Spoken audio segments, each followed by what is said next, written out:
It's Magical Rain here. That's what I'll call myself for this video.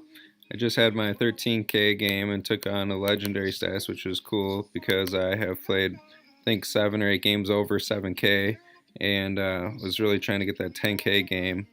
And this last week I had a lot of time, so I finally put in the hours. I think I played like 20 hours, and this 13K game it was somewhere around 5.5, 6 hours. And at 12K, I think the board is pretty much clear. It was like 7K. I had the feeling that I was going to put it away. I made a mistake at 5K mark where I put like a 1 inside of 4 in a row of 2s, and it like really destroyed my whole game because then it got blocked off and it was in a bad spot. So I ended up thinking I was going to lose at 5K and kind of fought back. And then again at 9,800, I just like panicked. I think I started to like forget how to play. And so I was just staring at the board going, if I like screw this up, if I fail somehow, this would just be like a nightmare to get 9,800 and not succeed. And there was actually a move it was like 99.20 that I like needed a 4 to fall between, like it was like half of the board, and it was like 50-50 and the 4 fell in there, and then it cleared up like 3 different paths, and it was beautiful. And then I just ran it up to 13. I think I got kind of tired actually at like 12.5 after like 5 hours of playing, or 5 hours and 30 minutes or something.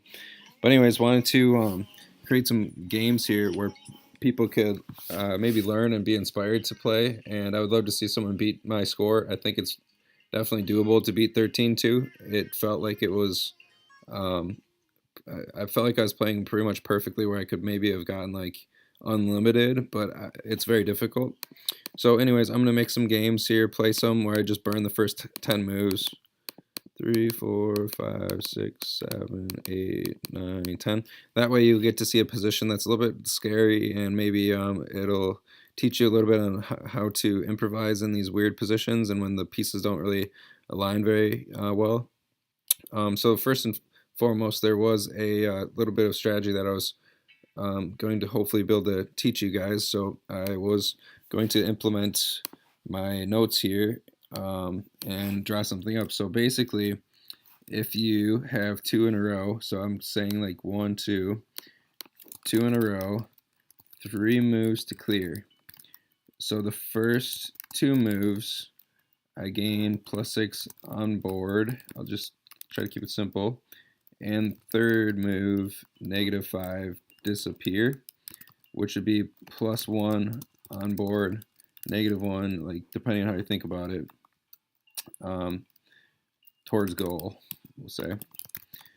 So if you're going -1 towards goal and you're getting all these 2s, basically you're going to run out of space over time. So what we need is 3 in a row and 2 moves to clear. The second move being the free one. So 1 move I get +3, and second move -5. So I'm going basically -2 or +2 towards goal. All right, so this is, I think, the simplest form of like understanding the game. If you have 6 in a row and it takes 3 moves, it's basically 0 or neutral type of thing. 7 in a row, you can go +1 or negative in a row. 7 in a row, 3 moves, -1 on board, or +1 towards goals. Right, so I think that's pretty simple. It makes sense. Somehow if you get 4 in a row by chance, you're going +5 automatically. So it's or whatever, -5. -5 pieces, +5 towards goal. So basically, right off the bat, I have to start implementing strategy towards getting 3 in a rows, which I think is the most important thing, and then getting them out. So let's just say that, for example, these 2 1s had a 1 fall between one of these 2 squares. I have something blocking my path to getting it out, but I still see these 1s as valuable, and these 2 1s are also valuable because there's 2 squares up here that could also have a 1 fall into them. The 3 is blocking its out, but I still consider keeping these 2 connected very valuable. This one is connected with this 5. I think these are the more complicated ones because there's 3 spaces between, but it's still 5 in a row if I connect 3 ones between them. And so that's very simple, and I think it gets to the point. So like these 2 sevens and this 7 aren't connected to anything, but these 2 are. So I think my first play is going to be to just try to get my 7s out. Okay, I got lucky on the 1 or the 2s and the 3s. The 1's blocking the 2s. So I basically have to implement strategy again to start thinking about how I'm going to get these outs and get my +2 on board or towards goal. So I think first I want to clear my middle, keep these spaces connected. Connectivity is very valuable, and this 4 wasn't doing anything. So I'm going to kind of move and talk at the same time, so it might be confusing, but I didn't want to move this 3 in here without being able to clear it, and I don't have a space for this 1 yet, so it's not very great to go for the 2s just yet, even though it is valuable. There are still 2 spaces here that the 2s and 5s are fighting for to get a 3 in a row, which is basically the whole thing that I want is 3 in a rows by chance. So I'm giving myself the best opportunity to get 3 in a rows by chance the entire game, and I have a 3 in a row now, so I'm going to try to get it out. The 1's connected up here. I'm just going to immediately make the move for the 1's. Eventually, I'm going to be able to get this 2 out of here, but right now I'm just focusing on the 5's. And it's becoming kind of a little bit disconnected. There's not very many easy moves right now, but I do still have some good connectivity with my pieces, so I want to keep moving pieces that aren't connected and forming 3 in a rows and trying to clear them out. The 4 isn't connected to basically any 4s, or there's no 4s connected, so I can't move this, which is basically one of the best moves I have because it gets this 2 out of the way. Or sorry, I'm trying to go in logical order. The 4 is blocking the 5s, which is blocking the 2s, which is blocking the 1s, which is blocking the 3s, which is a mouthful, but I think mentally it's very simple to see. So I have to find a move that hopefully is going to get me a chance to either get something out or get this 4 out eventually. And I don't really see a very easy move. I am noticing a diagonal 1 here as well, so after these 5s get out, I don't necessarily have to move the 2. I can potentially use this diagonal 1. So this one is becoming less valuable to me because I have 2 spots that I could go into that are kind of going to be hard to get out because I have to move either one or both of these. But anyways, I'm going to choose to just kind of, I think, burn a move here. Hopefully get something to connect up on the board. This 2 just came into the 5's position, which is not really helpful. These 6s are connected, so I have to be wary of what I'm moving. Position isn't like super great. Moving this 4 seemed more logical last turn, but I am going to try to get these 4s out on a 4 move, which is a -4. So here's the 1 in a row. 3 moves, -9. 4th move, +5 equal total of -4 on or towards goal. Right? But it was giving me a chance to get a +2 off of these, and this is a +5. You know, so there was value in that move, but it got blocked immediately, and it kind of looked dumb because I chose the worst 4 to move first, but I thought it might have been the best one because I can move this one following it.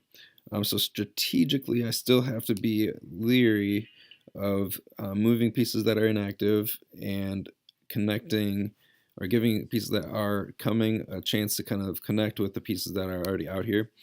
I chose to move the 4. I saw 1's coming, and I still feel like there's a chance that I can get the 4s out eventually. This isn't the best one to move first, but it's blocking the 6s, and I had a chance to get a 4 in a row by chance, which is somewhat of a good move, depending on how you look at it. Now I have to kind of pick favorites here, which 6 I should go for. Normally I do better on these opening moves, but this game has been pretty brutal, I would say, as far as luck goes. I'm pretty confident that I can get these 5s out, so that's why I went for these. The position isn't really getting better, but I think I still have a chance to get everything out. We will see if we can potentially save this horrendous position. And so far we're doing okay. Maybe there's a little bit of a struggle going on, but that's okay, part of the game. Um, just because you know how to play doesn't mean it makes it any easier to play correctly or to get into great positions all the time. Very unlikely that 7 doesn't fall into that gap, but it didn't matter because we had some trick there with the 4 in a row. 2s don't connect, but these are my 2 best pieces to move. 3 would be nice to connect. So basically I'm just looking for any move that connects, and I'm not seeing it, which is somewhat rare, but when the position's ugly, it happens more often than not. So to get a 1 in here would be great, or I could get this piece out of here. So I'm basically just going to take just a chance here. I'm going to try to figure out the best spot to put this 2. This happens to be the 1, because I could get more 3 in a rows than any other direction, or than any other play. Definitely becoming very dangerous here. Have to play very accurately to get everything out. Again, looking for a place that this 2 can fall that'll connect up with where my pieces already are. I thought that there's a chance that it fell into one of the 4 spots, so I put it in the corner. We do have to move this 2. I think it's the most valuable 2 to get moved. Unfortunately, it didn't really play to our favor because we had to go for this diagonal on that finish. So we did keep some connectivity, but I don't think it's my favorite. There's only 2 that were still connected after it. But it's not too bad. Definitely a better position than we were seeing a minute ago, but still some struggles here.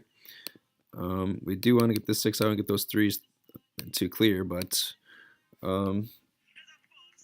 yeah, I think strategically we've done okay so far in this video. We get 15 minutes on these YouTube videos, as far as I'm aware. So we're down to about 3 minutes, and I think I had a fun little run there to get those to get to this position, I would say. So you see that I'm not exactly in a super favorable position, but I would say that it's somewhat cleaner than it was before. So it has improved. The position has improved somewhat. We are still trying to get this 6 out, so we're going for this crazy diagonal, which I just kind of happened to see, which is good. It gave us enough time to connect up some 2s. We're not really able to keep 2s connected to get these out. We're trying to keep these connected, but they're blocked by 2 spots, which hopefully we can eventually clear, which we've cleared one of them and could not clear the other one. Our 7s are kind of okay to go for. I'd say we're getting a little bit unlucky on some of these drops, but eventually we're gonna, I think, clear off the 6s here. And having 2 6s gives me a lot of reassurance that we will, as long as I don't do something stupid. And okay, so what do we got for time? My clock says a minute. So looking at this position, I would say we've improved drastically. There are some problems here with the 5s going across here to try to get these pieces out is going to be kind of tricky. I can immediately start working on it though, which I think is great. And I actually will. Yes, I think I will. Getting that 3 block in there isn't the worst thing ever because we have so many options right now. I'm just going to take a kind of passive route by getting 4 in a row that I can't even finish. The reason I did that was because it was blocking a 4 route that can block the 5s, and I was kind of just waiting to that those pieces fell. So since these pieces are so well connected, it kind of makes me not want to move them and look for a different move. Anyways, I'm going to try to cut this video and let you guys get some feedback in, and we'll see if we can't help you guys get that 10K game for yourself here. That will do it. Thank you.